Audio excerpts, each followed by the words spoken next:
북한이 어젯밤 오물풍선을 또다시 살포했습니다. 여야는 정부의 대응을 두고 상당한 입장차를 보이고 있는데요. 남편 동해 심해 가스전 개발부터 국회 원구성까지 여야가 곳곳에서 대치하는 모습입니다.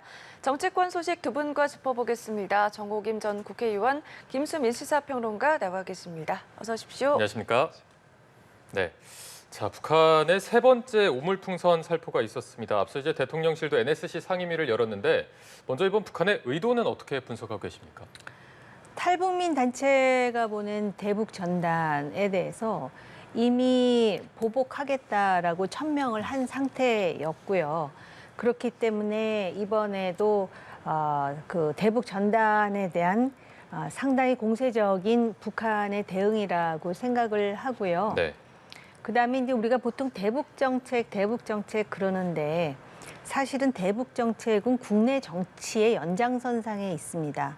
그리고 북한과 관련한 여러 쟁점에 대해서 수십 년 동안 경험을 했잖아요. 그래서 진영 논리가 양측 다 틀리다라는 걸 우리가 확인하지 않았습니까? 그렇다면 좀 현실적인 접근을 해야 된다라고 생각을 하고요.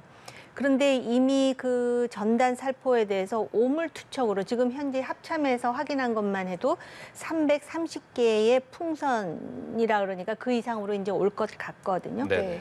그런데 이미 현충일에 대통령께서는 비열한 도발에 대해서 좌시하지 않겠다고 또 천명을 했고 이 적대적인 그런 그 정권을 상대하면서 저쪽이 뭔가 도발을 할 때 이쪽이 또 가만히 있을 수는 없는 상황이 되어버렸다. 그래서 지금 NSC 회의를 하는데 어떤 측면에서 보면은 확성기 방송 재개가 불가피한데 단지 아쉬운 거는 이런 상황에서 물론 헌법상 보장이 되어 있기는 하나 대북 전단이라는 그런 변수가 작동했었어야만 되는지에 대해서 저 개인적으로는 좀 아쉽습니다. 네.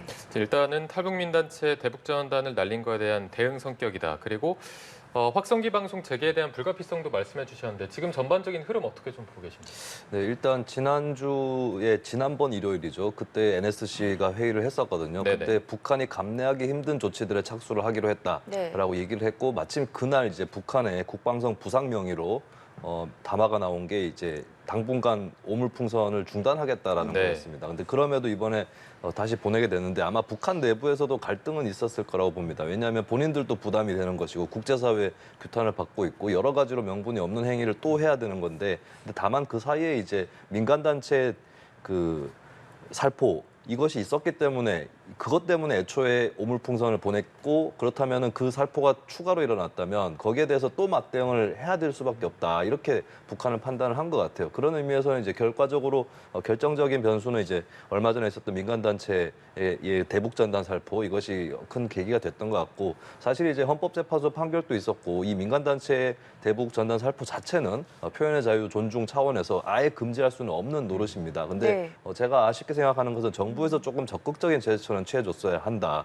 경찰이 이제 현장에도 나갈 수 있는데 거기서 뭐 더 적극적으로 제지를 하는 뭐 경고 방송을 한다든지 이런 것들이 더 필요했던 것이 아닌가 그렇게 보여지고 북한의 이런 오물풍선 살포 같은 경우는 이제 강경한 대응이 어느 정도 필요할 수 있습니다만 이제 중요한 것은 강경한 대응 카드를 갖고 있으면서 그것을 조금씩 내비치는 것이 더 낫거든요. 왜냐하면 한번 쓰면은 그 다음부터는 이제 또 북한이 대응을 해올 때 더 강한 카드를 써야 되고 그리고 있던 카드도 소진이 되고 이런 경향이 강한데 제가 좀 안타깝게 생각하는 것은 예를 들면 뭐 9.19 효력의 그 정지라든지 또 대북 확성기 방송 재개라든지 이런 것들 검토해 볼 수는 있습니다. 근데 이걸 한번 썼을 때 그다음에 또 더 강한 카드를 내야 되는데 이러면은 한국 정부도 부담이 오는 거거든요. 그렇다면은 일단 민간 단체의 대북 전단 살포까지는 지켜보고 그다음에 또다시 어제처럼 오물풍선이 왔을 때 그때 이제 효력정지 카드를 꺼내는 게 더 낫지 않았을까. 불과 며칠간의 사이는 있지만 이런 것들이 조금 더 반박자 앞서서 나가게 되면서 서로 간에 이제 좀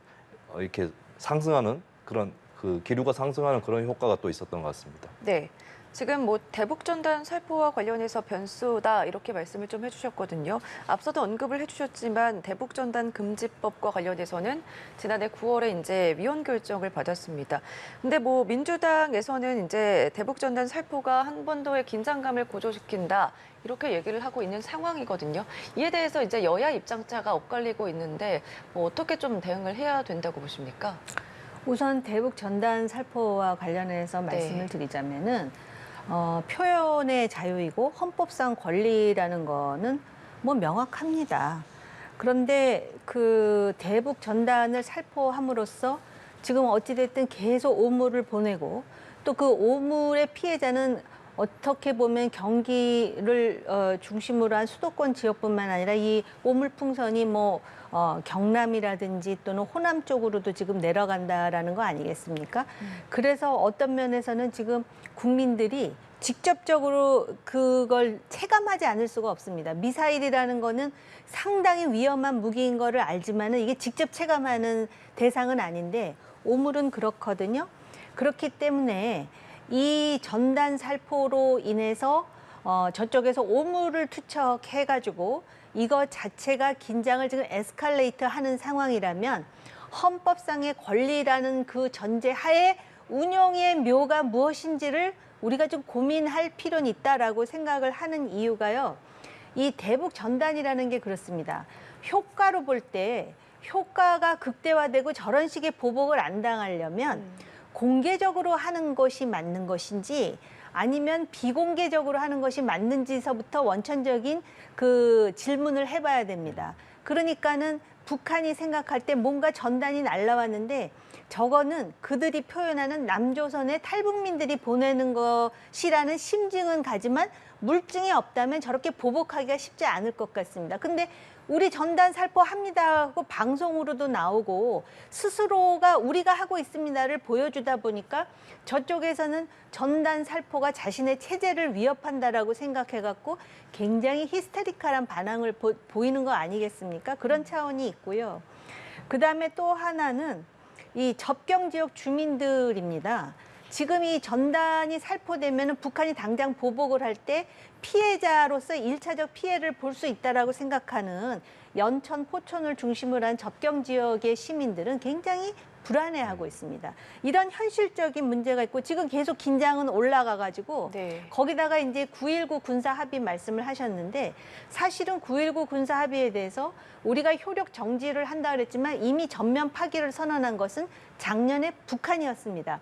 그러니까 어떤 면에서 보면 작년에 이미 전면 파기를 북한이 했기 때문에 합의라는 건 양자가 하는 것인데 우리가 굳이 요 타이밍에 효력 정지를 함으로써 마치 지금 국민 여론은 마치 우리가 뭔가를 한 것처럼 잘못 인식을 하고 있다라는 점에서 좀 아쉬운 측면이 있고요.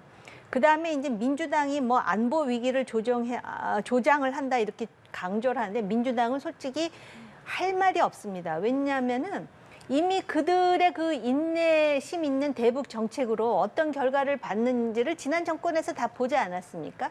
심지어는 남북 연락사무소를 폭파하는데도 속수무책이었습니다.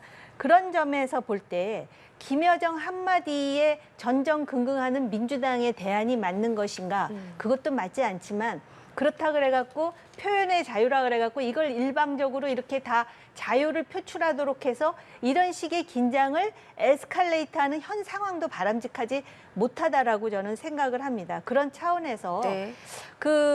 저 탈북민 단체와 좀 대화를 정부 쪽에서 시도를 해갖고 보다 효과적이고 보다 북한의 도발을 유도하지 않는 방법에 대해서 연구를 해야지 그 자체가 아무리 의도가 좋다 하더라도 네. 접경 지역 주민이라든지 국민 전체가 하늘에서 쓰레기를 감당해야 되는 상황이라면은 네. 이거에 대해서는 정부 차원에서도 좀 고민이 필요하다고 네, 봅니다. 정리를 좀 해보면 국민의힘에서는 굴종적인 대북관으로 일관한 민주당 쪽에도 책임이 있다라면서 이제 맞서고 있는 상황인데요. 뭐 어떻게 좀 보십니까? 네, 일단 뭐 현재 상황을 극복하기 위해서는 네. 뭐 여야 간의 협력도 필요할 것이고 또 역할 분담도 필요하다고 보여지는데요. 그리고 양쪽 다 좀 바뀔 필요도 있습니다. 전략을. 일단 정부 입장에서는 그냥 강경일변도로 간다고 해서 이 사태가 진정이 되는 건 아니다라고 하는 게 이번에 또 드러난 셈이기 때문에 뭐 일단은 9.19 합의의 효력은 정지가 됐지만 대북 확성기 방송의 재개라든지 이런 부분에서는 좀 신중한 검토가 필요해 보입니다. 대북 확성기에 대해서 이제 어느 정도 효과가 있다라고 하는 설도 있는데 또 그 효과 때문에 또 이런 일이 벌어진 그런 측면도 있는 거거든요. 나중에 더 상태가 악화됐을 때 그때 내밀 수 있는 카드로 조금 아껴두는 방법도 정부는 적극적으로 생각을 해봐야 될 거라고 저는 봅니다. 그리고 네. 이제 민주당이 해줘야 될 역할은 이제 민주당 같은 경우는 오히려 이런 때 민주당이 북한에 대해서 강하게 규탄 발언을 할 때 그것이 또 굉장히 큰 효력이 있을 수도 있습니다. 저는 재작년 11월쯤에 당시에 북한의 미사일 도발 이런 것들이 잇따르고 있을 때 이재명 민주당 대표가 북한이 벼랑 끝 전술을 펼치다가 벼랑으로 갈 수 있다라는 경고 메시지를 냈거든요. 그러니까 북한 입장에서는 사실 국민의힘에서 북한을 규탄을 하면 늘 하던 거기 때문에 북한은 그러려니 할 수도 있어요. 근데 민주당에서 규탄을 하면은 이제 이거는 국면이 나중에 바뀔 여지가 없어지는 것이다.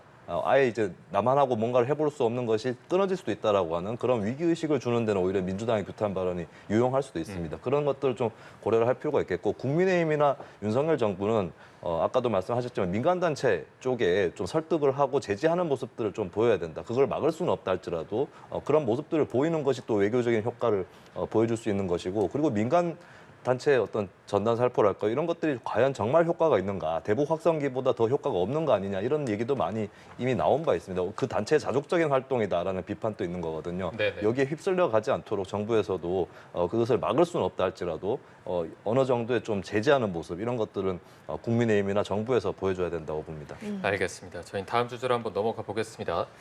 동해 심해 가스정 개발 일명 대왕고래 프로젝트라고 불리고 있습니다. 오는 12월에 첫 시출 앞두고 있는데 일단은 지금 상황이 국회 예산 협조부터 난항이 예상되거든요. 현재 상황 어떻게 보고 계십니까? 물론 이제 대통령께서 국정 브리핑을 하면서 이게 정치 이슈화 돼가지고 정치인들이 전부 너도 나도 한마디를 하는데 저부터 포함해가지고 이 대왕고래 프로젝트에 대해서 얼마나 많이 알겠습니까? 그러니까 지금부터 해야 될 일은 정치라는 변수를 빼야 됩니다. 그러면은 0일 만에 지금 석유라든지 천연가스가 생산될 가능성에 대해서 우리가 얘기를 하는 것이고 그것을 그 브라질 출신의 액트 지오 고문이 와서 설명을 한 것이잖아요. 그러면은 이것에 대해서 우리나라에도 그 자원개발 전문가도 있고요. 또 석유공사도 있지 않습니까? 제가 알기로는 석유공사는 철저히 자원개발에 그 근거해서 지금 움직이는 공사로 알고 있습니다.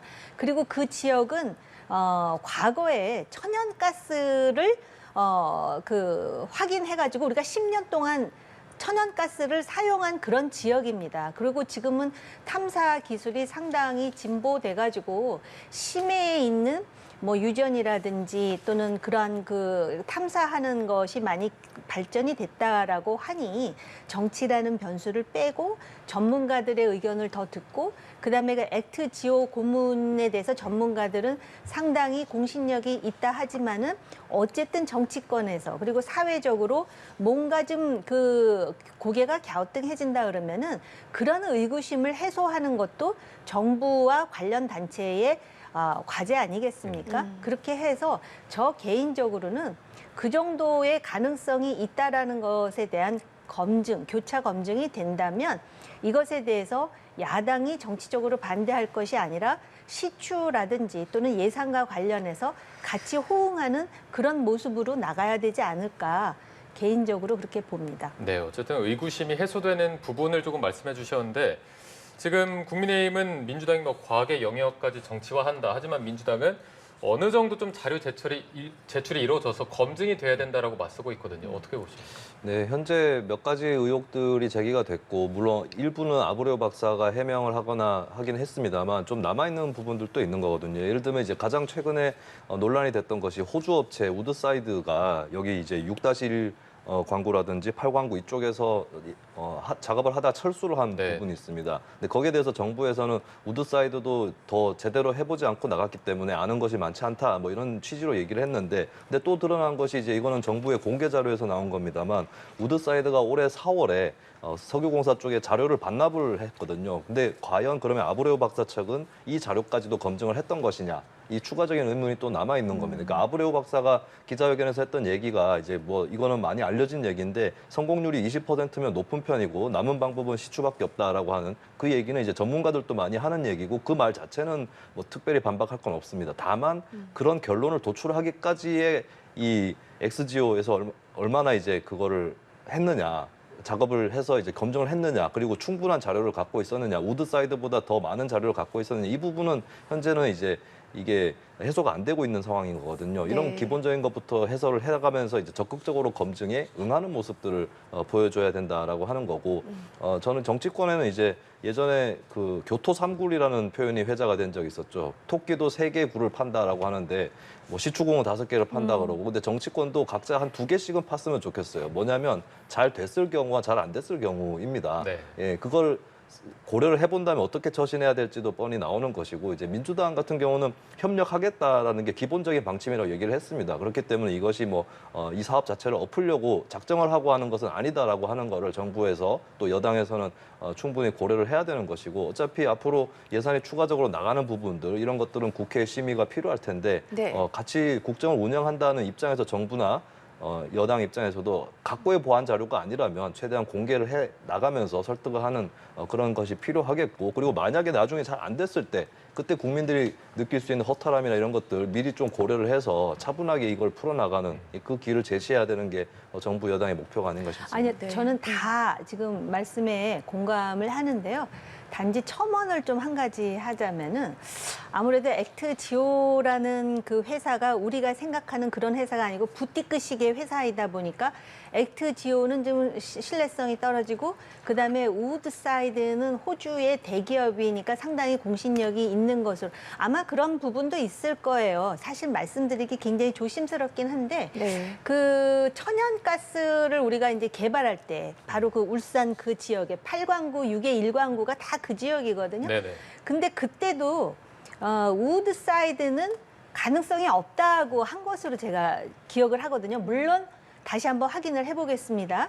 그랬는데 바로 옆에서 천연가스가 나오기도 하거든요. 그렇기 때문에 이런 가능성을 가지고 이런 지역이 있을 때 과연 국가의 미래를 볼 때 여기를 시추하는 것이 옳으냐 그르냐로 우리가 좀 판단을 할 것이고, 네. 그리고 정말 과학의 영역인 만큼 네. 정치인들의 목소리보다는 전문가들의 목소리에 귀 기울이자라고 다시 강조하고 싶어요. 알겠습니다. 이 내용도 좀 살펴보겠습니다. 민주당이 대선에 출마하려는 대표 사퇴 시한을 조정하는 당원 개정을 내일 의결을 합니다.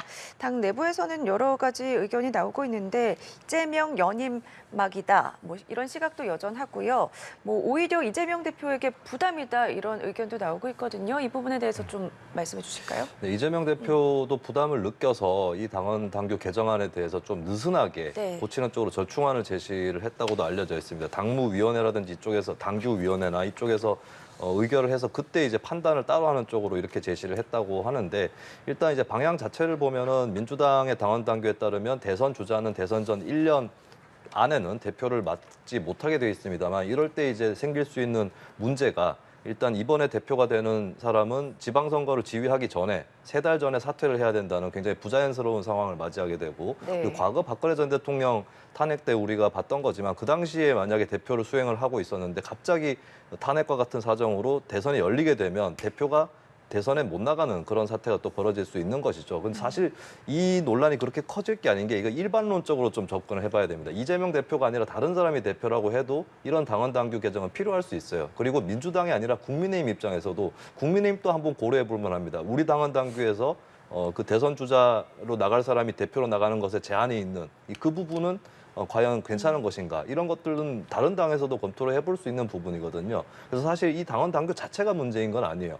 예, 근데 문제는 이제 이것이 어떻게 읽혀지느냐라고 했을 때 이재명 대표 연임용 아니냐라고 했던 부분은 이제 이재명 대표 중심으로 좀 당이 일극화됐다고 해야 될까요? 그런 것들을 인상을 주기 때문에 이런 논란이 벌어지는 거거든요. 그렇다면 네. 저는 민주당은 당원 당규에 대해서는 당당하게 이건 일반론적으로도 옳다라고 설명을 하고, 대신에 이제 세간의 시선이 워낙 이제 이재명 대표에 너무 철저하게 중심으로 돼 있기 때문에 네. 예, 이런 논란도 일어나는 거다. 이걸 좀 의식을 해서 뭐 예. 비주류라든지 이쪽으로도 앞으로 당의 활동을 잘 보장하는 쪽으로 그렇게 당의 문화를 바꿔나가는 게 궁극적인 방법이 아닌가 싶습니다. 네, 민주당 상황이긴 하지만 뭐 여당에서는 어떻게 생각하시는지 짧게 좀 설명해 주실까요? 글쎄 뭐 제 여당 생각을 말씀드리는 게 아니고 제 생각을 네네. 말씀드릴 수밖에 없는데 그 정치라는 건 인식입니다. 그런데 당원 당규라는 것이 상식에 근거해야 되는데 어떤 당대표를 의식하면서 당원 당규를 개정한 일이 한두 번이 아니기 때문에 이것에 대해서 굉장히 그 좋지 않은 인식이 깊어지는 것은 맞고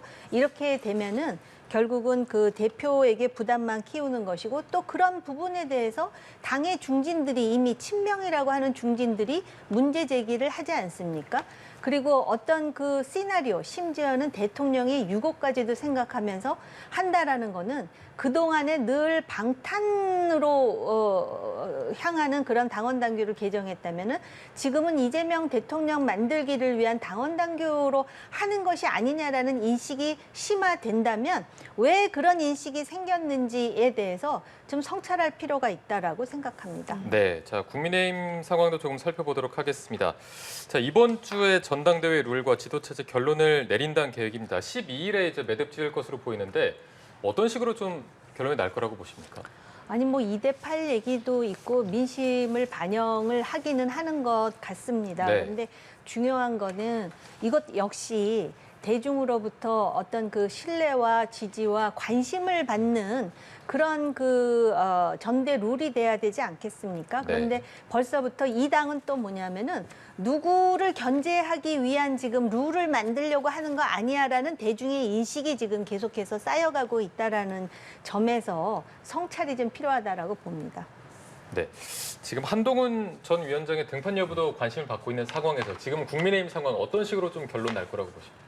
일단 저는 국민의힘이 전당대회 룰의 변경이 필요할 수밖에 없다라고 보고요. 근데 단일 지도 체제를 고수한다라고 하는 것은 좀 바람직하지는 않은 것 같아요. 왜냐하면 워낙에 이제 비주류 쪽이 그 기지개를 켜지 못하는 그런 상황에 처해 왔었고 단일 지도 체제로 가면 승자 독식으로 가는 거거든요. 네. 근데 이제 황우여 비대위원장이 2인 지도 체제라고 하는 좀 다소 기괴한, 제가 봤을 땐 기괴합니다만 그런 것까지도 검토를 했다면 오히려 집단 지도 체제는 검토 못할 이유가 없지 않을까. 이런 점에서는 국민의힘에서 좀 재고의 여지가 필요하지 않을까 싶고 그 전당대회에서는 일단 우리나라의 정당들이 사실 당원들이 지지층 전반을 대변하고 있지 못하거든요. 그렇다면 여론조사는 어느 정도는 들어가는 게 맞을 수밖에 없다. 이 점은 좀 말씀을 드리겠습니다. 알겠습니다. 정치권 소식 여기까지 짚어보겠습니다. 정호김 전 국회의원, 김수민 시사평론가와 함께했습니다. 고맙습니다. 고맙습니다.